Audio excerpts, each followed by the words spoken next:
El aire de la noche de verano olía a jazmín, a césped recién cortado y a dinero viejo. Era una fragancia que yo misma había diseñado, una mezcla embriagadora que flotaba sobre la piscina infinita donde cientos de velas parpadeaban como estrellas caídas sobre el agua oscura y quieta.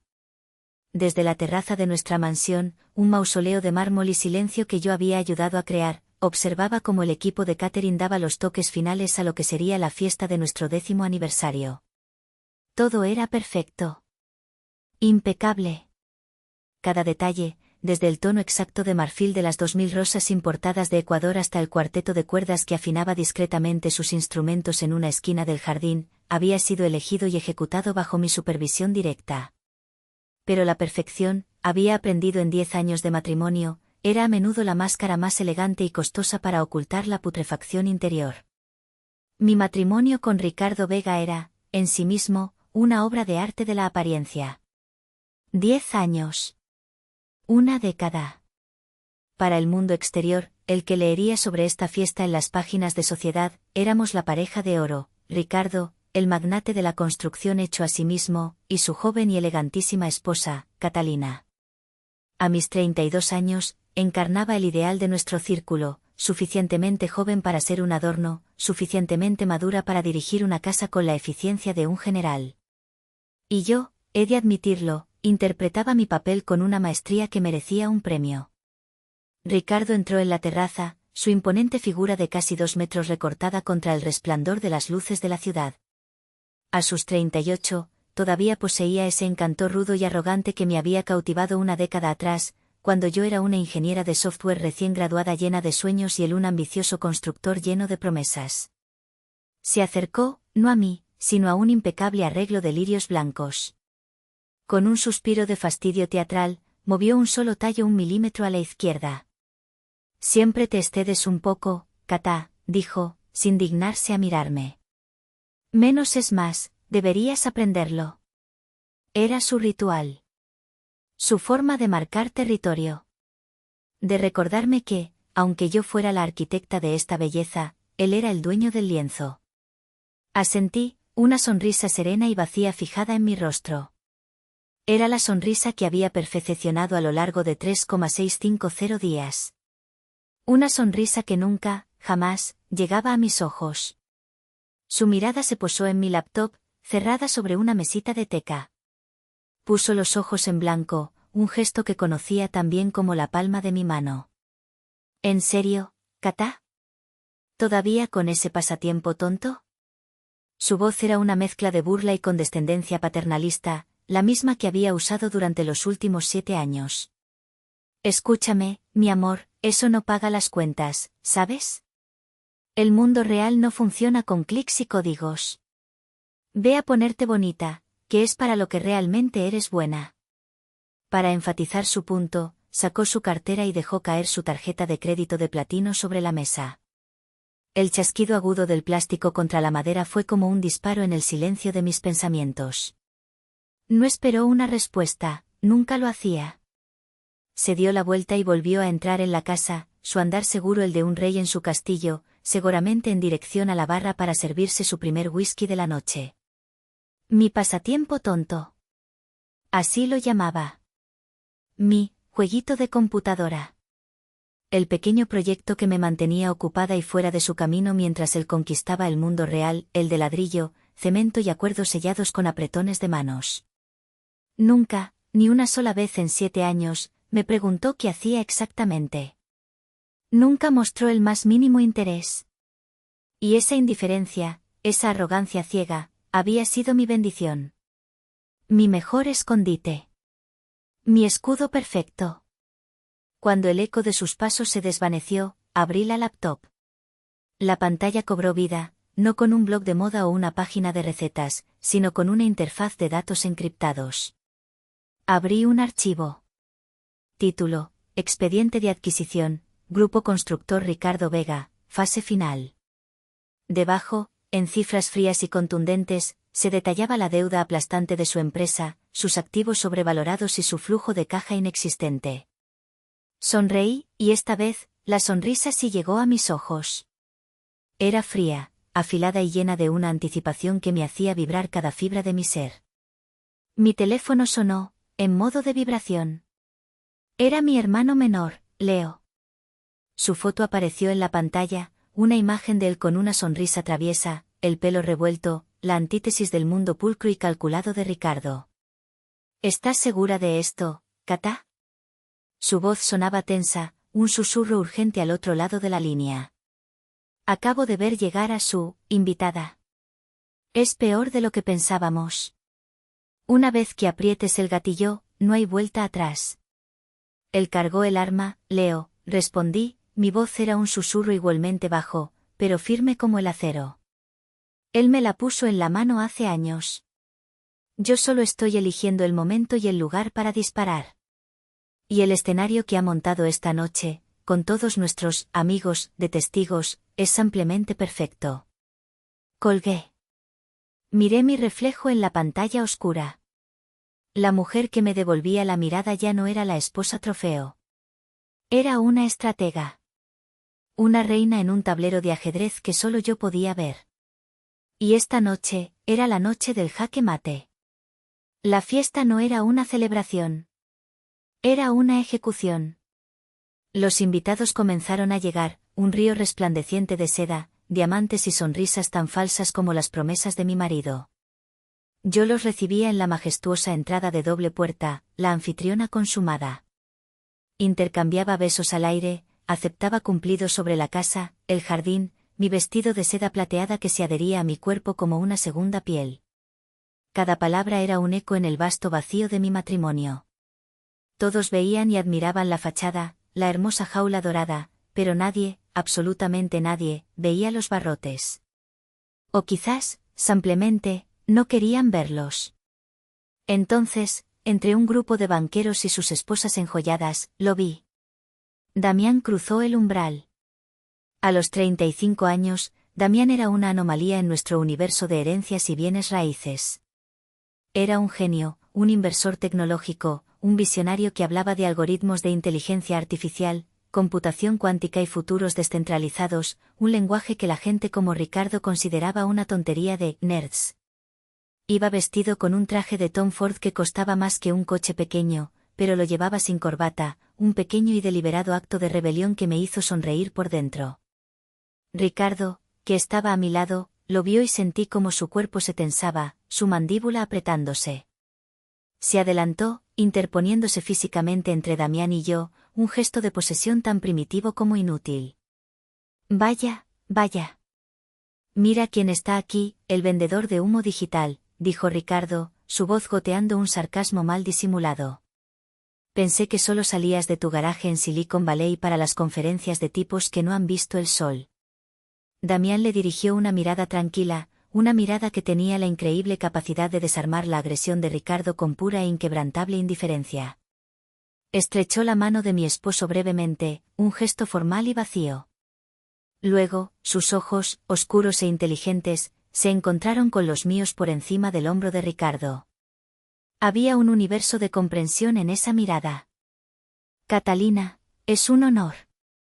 Estás radiante, dijo, su voz cálida y genuina, ignorando por completo a mi marido. Por cierto, leí la última propuesta de expansión. Es brillante. El mundo aún no está listo para lo que estás construyendo. Ricardo soltó una carcajada sonora y forzada. ¿Brillante? ¿Su pequeño proyecto de computadora? Por favor, Damián, no la animes. Ya tiene suficientes ideas raras en la cabeza. Necesita centrarse en cosas importantes, como decidir el menú de la cena. La ironía era tan densa, tan deliciosa, que casi podía saborearla. Ricardo no tenía ni la más remota idea. Para él, Damián era un rival ideológico, un recordatorio de un nuevo mundo tecnológico que no entendía y, por lo tanto, despreciaba profundamente. No sabía que Damián no solo era mi socio, sino el presidente del Consejo de Innovaciones Terranova.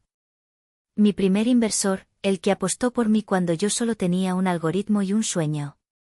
El único que había visto el potencial en mí, pasatiempo tonto, desde el principio. Por un instante, la memoria me transportó a un aula universitaria, 12 años atrás.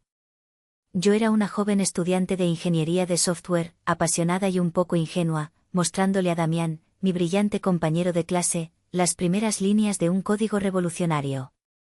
Un algoritmo diseñado para optimizar cadenas de suministro a una escala global, algo que nadie había hecho antes. Sus ojos brillaron con una inteligencia que igualaba la mía. Kata, esto no es un proyecto de clase, me había dicho con una convicción que me erizó la piel. Esto es el futuro. Esto vale miles de millones. Ricardo, que entonces era mi novio, un ambicioso estudiante de empresariales, se había acercado y, mirando por encima de mi hombro, se había reído. Muy tierno, chicos. Sueñen en grande. Ahora, si me disculpan, tengo que ir a una entrevista para un trabajo de verdad, en el mundo real. Ese había sido el principio del fin de mis sueños manifiestos, y el comienzo de mi vida secreta. Ahora, en mi fiesta de aniversario, el círculo estaba a punto de cerrarse. Damián me guiñó un ojo discretamente antes de que Ricardo, impaciente, lo apartara para saludar a un senador. El mensaje era claro: estoy aquí. El plan sigue en marcha. Ricardo, completamente ajeno al verdadero juego de poder que se desarrollaba a su alrededor, me tomó del brazo, su agarre un poco más fuerte de lo necesario. No sé por qué invitas a gente como esa. Payasos y teatreros. Ahora sonríe, querida.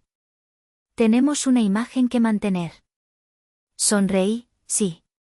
Pero mi sonrisa ya no era para él. Era para mí. Para el futuro que estaba a punto de reclamar. Los jugadores estaban en sus posiciones. El tablero estaba listo. Y la reina, por fin, estaba lista para hacer su movimiento decisivo. Llegó el momento de los regalos, ese ritual social donde el valor de un objeto pretende medir el valor de un sentimiento. Con una sonrisa serena que había ensayado 1000 veces frente al espejo, le entregué a Ricardo una caja rectangular envuelta en terciopelo azul marino. Dentro, sobre un lecho de seda color crema, descansaba un reloj de bolsillo de oro macizo, antiguo y elegante. Perteneció a tu abuelo, dije en voz baja, en un susurro destinado a ser íntimo en medio de la multitud. Lo encontré por casualidad en una pequeña tienda de antigüedades en Florencia, durante nuestro viaje del año pasado. Pasé meses buscando al único artesano en Suiza capaz de restaurar su maquinaria original. Quería que tuvieras una parte de tu historia, de tus raíces, contigo. Era un gesto profundamente personal, un último y deliberado intento de apelar al hombre del que una vez me enamoré. Un recordatorio de un tiempo en que nuestro amor, o lo que yo ingenuamente creía que era amor, parecía tan real y sólido como el oro que ahora sostenía en sus manos.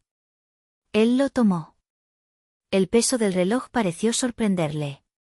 Lo abrió, examinó la esfera grabada y lo miró durante no más de 3 segundos. Bonito detalle, Kata, dijo, con el mismo tono de voz con el que uno podría alabar un canapé interesante. Muy considerado. Gracias. Cerró la tapa con un chasquido seco y final. Sin una segunda mirada, dejó la caja sobre una mesa auxiliar cercana, junto a una pila de servilletas de cóctel usadas. Mi corazón, o lo que quedaba de él, no sintió dolor. Sentí el frío y satisfactorio clic de una pieza encajando en su lugar. Era la confirmación final. Era como cerrar la última página de un libro que ya sabías de memoria cómo terminaba. Minutos después, la verdadera función comenzó. Vi cómo Ricardo se abría paso hasta un rincón del jardín donde se había congregado un pequeño grupo de sus amigos más aduladores y ruidosos. Con una floritura teatral que claramente había ensayado, sacó otra caja de su bolsillo, esta de un rojo vibrante y agresivo, de una joyería cuyo logo gritaba, dinero nuevo. Y entonces, ella apareció, saliendo de entre las sombras como una villana de telenovela. Lorena.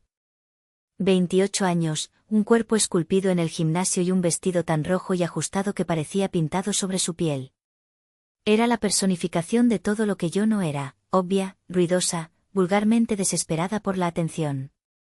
Mi amor, dijo Ricardo, su voz proyectándose con una pasión empalagosa que nunca había usado conmigo, ni siquiera en nuestros primeros días. En honor a este día de renovación, esto es para ti. Abrió la caja para revelar un collar de diamantes tan ostentoso que carecía de toda elegancia. Era una cascada de luz, un grito de riqueza desesperado. Los ojos de Lorena se abrieron de par en par, una actuación de sorpresa tan mala que resultaba casi cómica. Yo sabía, gracias a los detallados informes de mi investigador privado, que ella misma lo había elegido en una joyería de la Quinta Avenida la semana anterior. Ricardo, es demasiado, susurró ella, lo suficientemente alto para que todos a su alrededor, y yo a la distancia, la oyéramos. Nada es demasiado para la mujer que me inspira a ser un mejor hombre, a alcanzar nuevas cimas, respondió él, sus palabras un eco pervertido de los votos matrimoniales. Y entonces, delante de sus amigos que vitoreaban, delante de los camareros que intentaban no mirar, delante de cualquiera que tuviera la mala fortuna de presenciarlo, le puso el collar. Sus dedos se demoraron en la piel de su cuello, un gesto de posesión descarado, un acto de intimidad pública que era una bofetada directa y calculada a mi cara. Vi a la señora de la olla, una vieja amiga de la familia de Ricardo, apartar la mirada, su rostro una máscara de vergüenza y compasión. Vi al alcalde, que había venido a mostrar su apoyo, fruncir el ceño y dar un paso atrás. Yo no aparté la mirada. Lo observé todo. Absorbí cada detalle en mi memoria. El brillo falso de los diamantes bajo las luces del jardín. La sonrisa triunfante y depredadora de Lorena. La expresión de poder barato en el rostro de Ricardo. Cada segundo de esa escena era un clavo más en el ataúd de nuestro matrimonio. Un ataúd que yo misma estaba a punto de cerrar, clavar y enterrar para siempre bajo toneladas de verdad. El tintineo agudo de un cuchillo de postre contra una copa de champán silenció abruptamente las conversaciones y la música suave del cuarteto de cuerdas. Ricardo estaba de pie en el pequeño escenario iluminado que se había montado frente a la piscina, con un micrófono en una mano y una copa de champán en la otra. Su rostro estaba enrojecido, una combinación peligrosa de alcohol, ego y la adrenalina de la confrontación inminente. A su lado, pegada a él como una lapa, Lorena lo miraba con una adoración tan fingida que era un insulto a la inteligencia de todos los presentes. Gracias a todos por venir, comenzó, su voz amplificada resonando con una falsa cordialidad por todo el jardín. 10 años. Una década. Es un hito importante en la vida de cualquier hombre. Un tiempo para hacer balance, para reflexionar sobre lo que hemos construido. Hizo una pausa, paseando su mirada borracha por la multitud, deteniéndose deliberadamente en mí por un instante. Había un brillo cruel y triunfante en sus ojos. Quería que yo supiera que lo que venía a continuación era para mí. Construí un negocio desde cero, con sudor y agallas. Construí esta casa con mis propias manos, por así decirlo. Y construí una vida, un matrimonio, que ha sido, buscó la palabra, fingiendo una reflexión profunda, una base sólida. Una plataforma de lanzamiento. La palabra, sólida, sonó hueca, forzada. La expresión, plataforma de lanzamiento, fue la primera piedra que me arrojó. Un murmullo incómodo recorrió a los invitados más cercanos. Sentí la mirada de Damián sobre mí, intensa, preocupada. Le devolví una mirada casi imperceptible que pretendía decir, tranquilo. Todo está bajo control. Pero por dentro, mi corazón latía con la fuerza de un tambor de guerra. Pero la vida, amigos míos, no se trata de quedarse en la plataforma de lanzamiento. Se trata de volar. Se trata de evolución.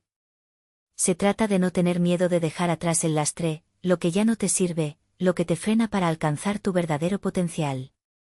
Ahora el silencio era total, absoluto. Podía oír el zumbido de un insecto nocturno cerca de mi oído. Podía sentir el peso de 200 miradas, todas oscilando entre el horror y una fascinación morbosa, preguntándose hasta dónde se atrevería a llegar. En el mundo de los negocios, continuó Ricardo, su voz volviéndose más fuerte, más grandilocuente, si un activo deja de rendir, lo vendes. Sin sentimentalismos. Si una estrategia se vuelve obsoleta, la cambias. No te aferras al pasado por lealtad a algo que ya no funciona. Y he llegado a la dolorosa pero necesaria conclusión de que esa filosofía, la única filosofía que conduce al éxito, también se aplica a la vida personal. Respiré hondo, preparándome para el impacto final. Catalina ha sido una buena esposa, dijo, y la condescendencia en su tono fue como ácido sulfúrico en mi piel. Ha cuidado de esta casa maravillosamente, ha organizado fiestas impecables. Ha sido predecible. Fiable. Segura. Escupió las palabras como si fueran insultos. Pero un hombre como yo, un hombre que vive en el filo de la navaja, no necesita seguridad. Necesita inspiración. Necesita una compañera que pueda volar a mi altura, no una que me espere en tierra. Alguien que entienda el poder, no los pasatiempos. Alguien que me inspire a conquistar nuevos mundos, no a conformarme con el que ya tengo. Extendió su mano libre y tomó la de Lorena, entrelazando sus dedos con los de ella y levantándolos como un trofeo frente a todos. Y por eso, quiero aprovechar esta noche de aniversarios, esta noche que marca el fin de una era, para anunciar una reestructuración fundamental en mi vida. Un nuevo comienzo. Con una nueva socia. Una nueva musa. Una nueva inspiración. Hizo una pausa dramática, saboreando el momento, su rostro una máscara de éxtasis cruel. Porque en los negocios, como en la vida, para poder crecer, a veces tienes que deshacerte de los activos que ya no generan rendimiento. La humillación fue total. Quirúrgica. Definitiva. Diseñada para aniquilarme, para reducir 10 años de mi vida a una mala inversión en su balance personal. Me había declarado obsoleta.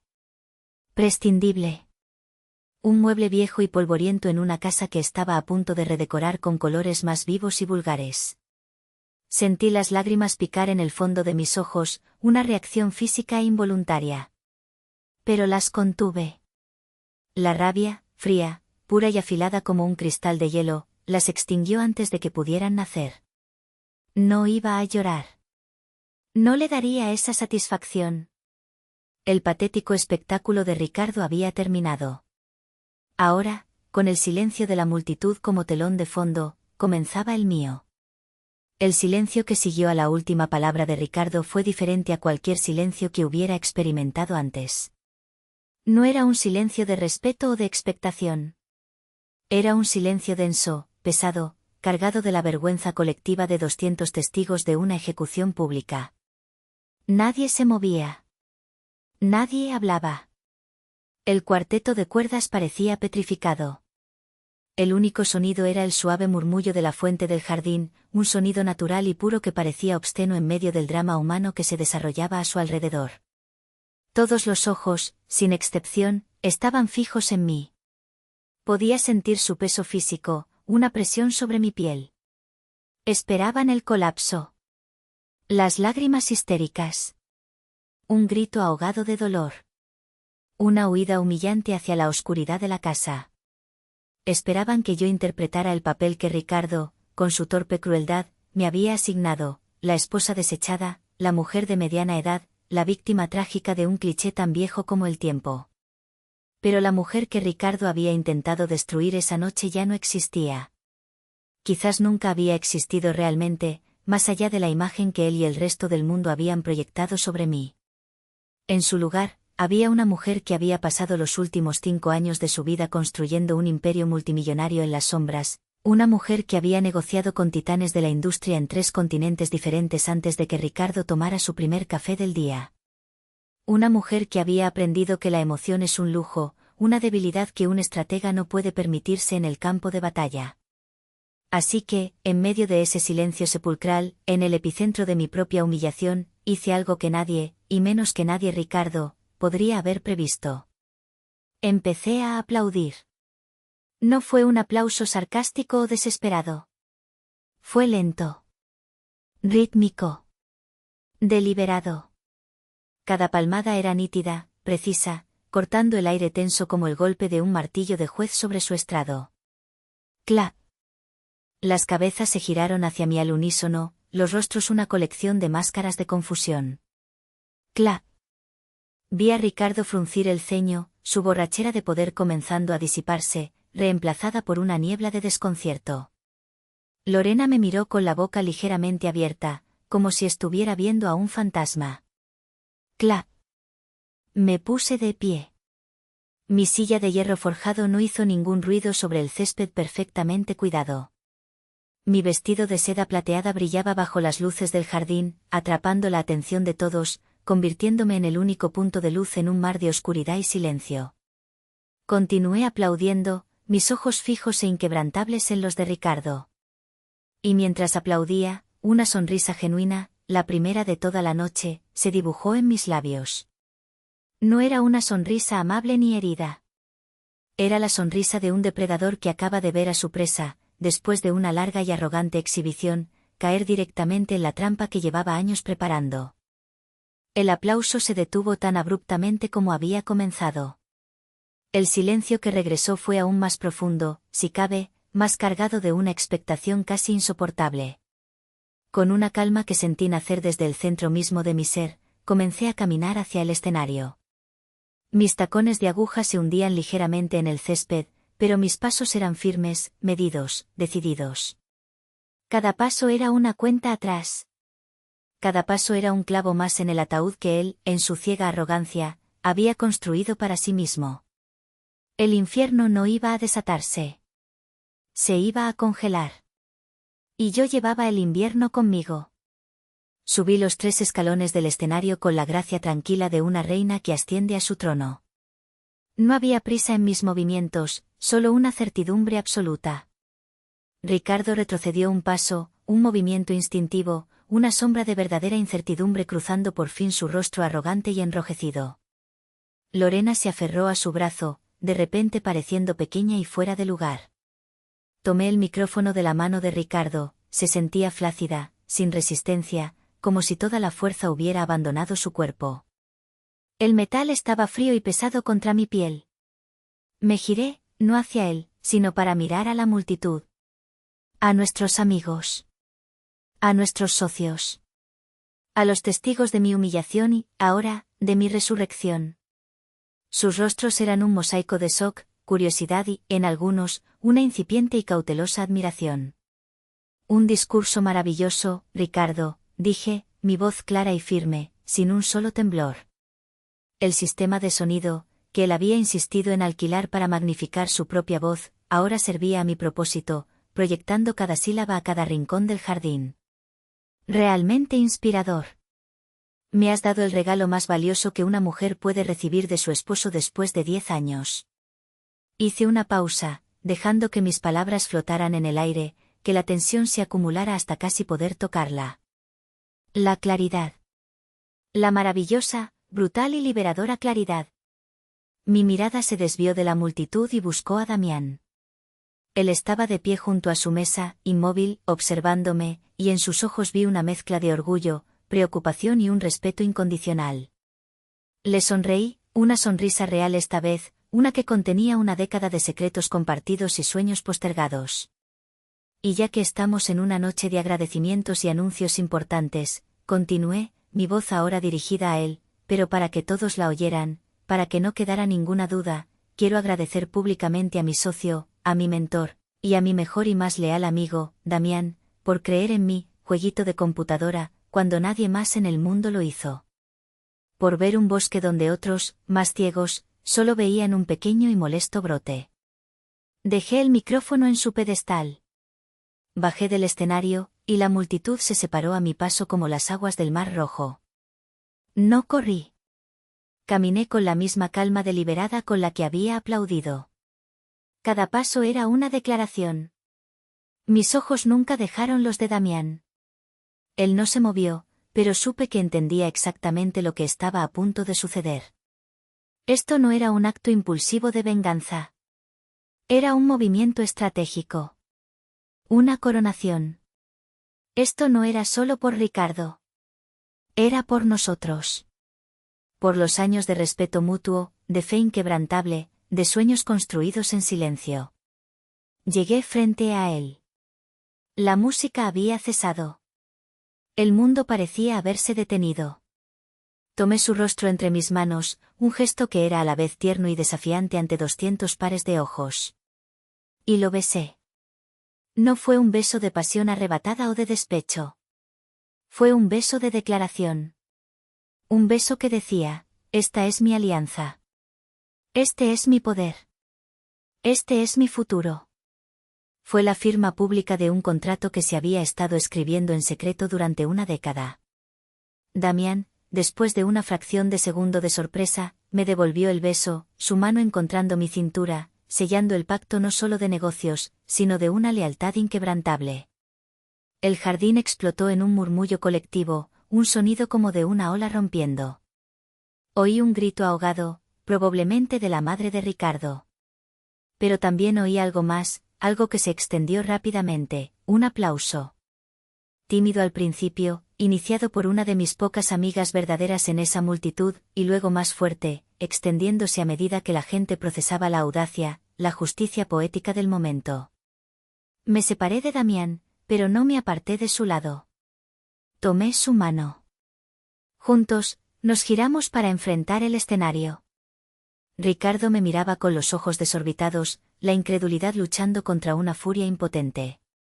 Tomé el micrófono inalámbrico que un técnico, anticipando la continuación del drama, me ofreció.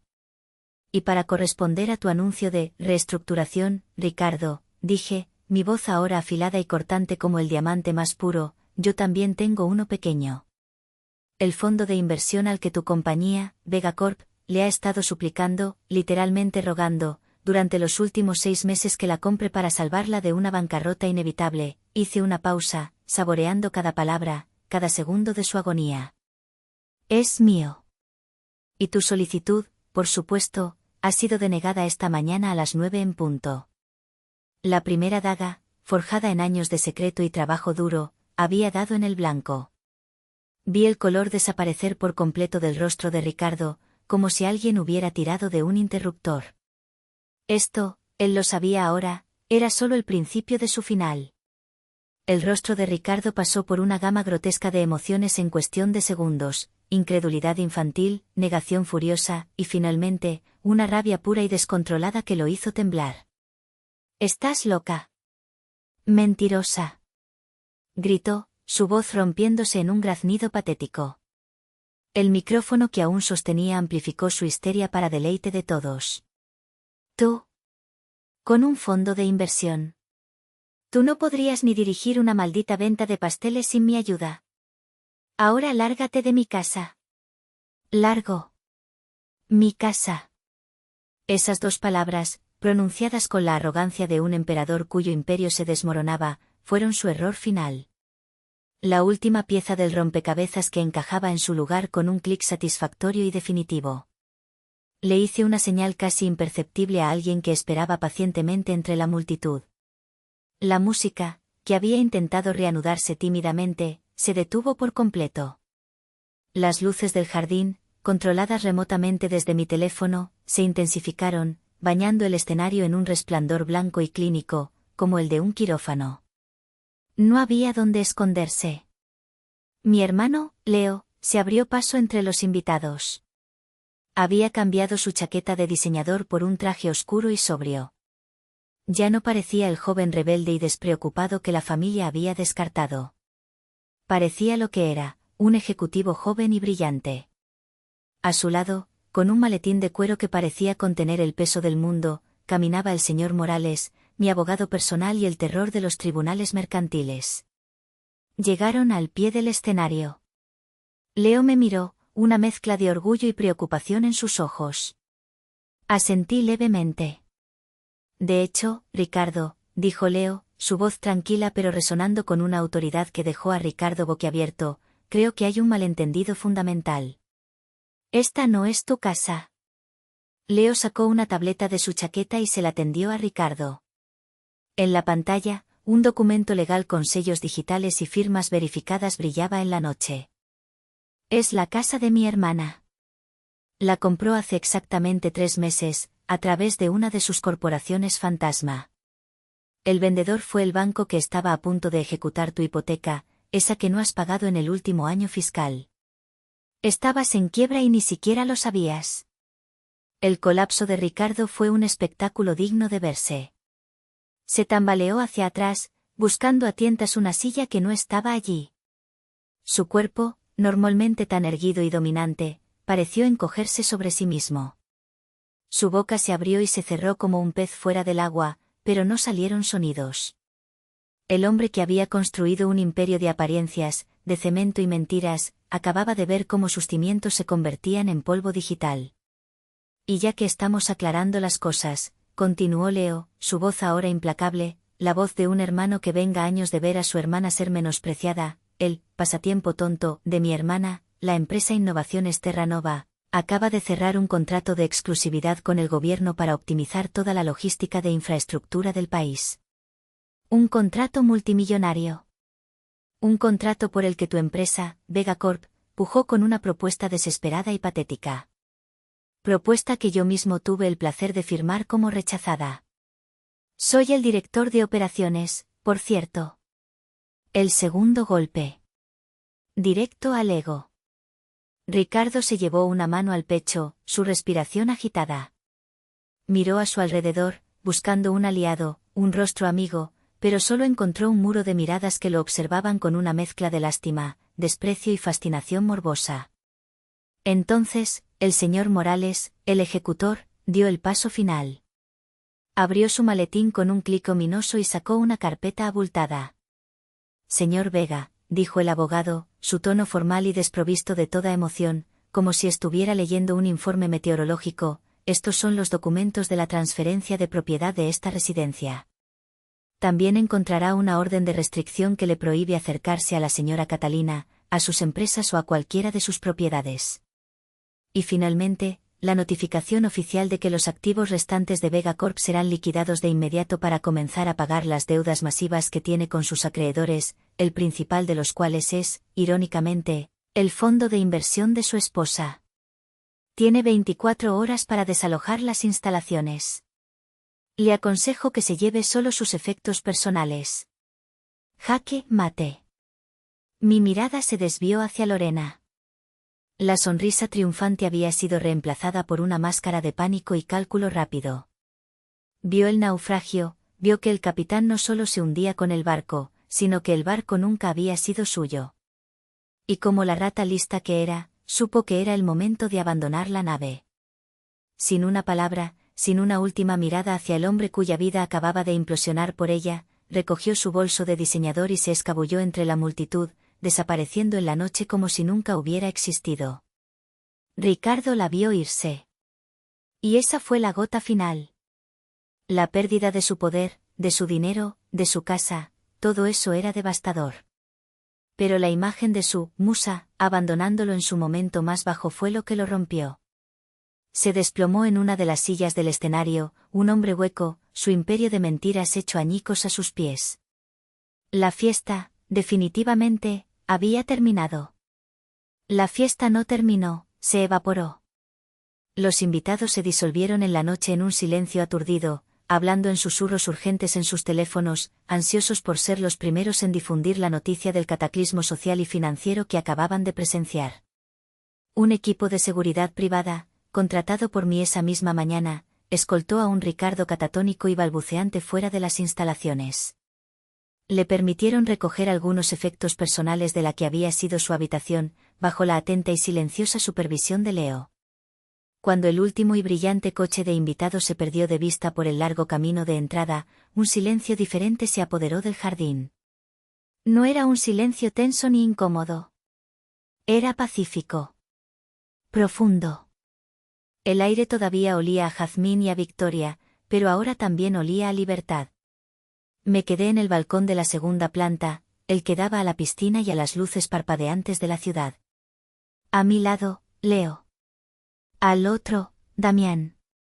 El cuarteto de cuerdas, a una señal mía, comenzó a tocar de nuevo, pero esta vez era una pieza suave y melancólica de Debussy. Música para un nuevo amanecer. ¿Cómo te sientes?, preguntó Damián, su voz baja, rompiendo el silencio. Pensé seriamente en su pregunta. No sentía una euforia salvaje. No sentía una alegría vengativa que me consumiera. Sentía calma. La profunda y agotada calma que llega después de una tormenta que ha durado una década, una tormenta que finalmente ha arrasado con todo lo que era falso, podrido y muerto, dejando solo la tierra fértil y limpia para empezar de nuevo. Saqué mi teléfono del pequeño bolso de mano. La pantalla se iluminó con el logo de mi empresa, un árbol estilizado, sus raíces profundas y visibles, y sus ramas extendiéndose hacia un cielo digital. Innovaciones Terra Nova. Él veía un pasatiempo, dije, más para mí misma que para ellos, mi voz un susurro llevado por la brisa nocturna. Yo veía un imperio. Él veía a una esposa trofeo, una decoración para su casa. Yo veía a una estratega esperando el momento oportuno. El error más grande de Ricardo, su error fatal, no fue subestimar mi inteligencia. Fue asumir que yo jugaba su mismo juego. Miré a Leo, mi leal y valiente hermano, que había sido mi cómplice y mi fuerza silenciosa. Le sonreí, una sonrisa de pura gratitud. Luego miré a Damián, el amigo que había creído en mí antes de que yo me atreviera a creer plenamente en mí misma. Su juego se basaba en la exhibición, en el ruido, en los collares de diamantes y las fiestas ostentosas. Mi juego se basaba en el silencio. En el poder que no se ve. El poder real no se exhibe, Damián. Se construye. Se construye en la soledad de la noche, línea por línea de código, contrato por contrato, hasta que estás listo para cambiar el mundo. O, al menos, hice una pausa, respirando el aire de mi nueva vida, el tuyo. Bloqueé el teléfono y lo guardé. El pasado estaba archivado, cerrado, liquidado. El futuro era una página en blanco, una pantalla vacía esperando un nuevo código. Ahora, dije, y una sonrisa genuina, cálida y llena de posibilidades iluminó mi rostro por primera vez en toda la noche, una sonrisa que nacía desde el alma, creo que es hora de empezar nuestra propia fiesta. Y mientras el cuarteto de cuerdas, ahora tocando solo para nosotros tres, cambiaba a una melodía suave y esperanzadora, supe con una certeza absoluta que no era un final. Era el verdadero, glorioso y largamente esperado comienzo.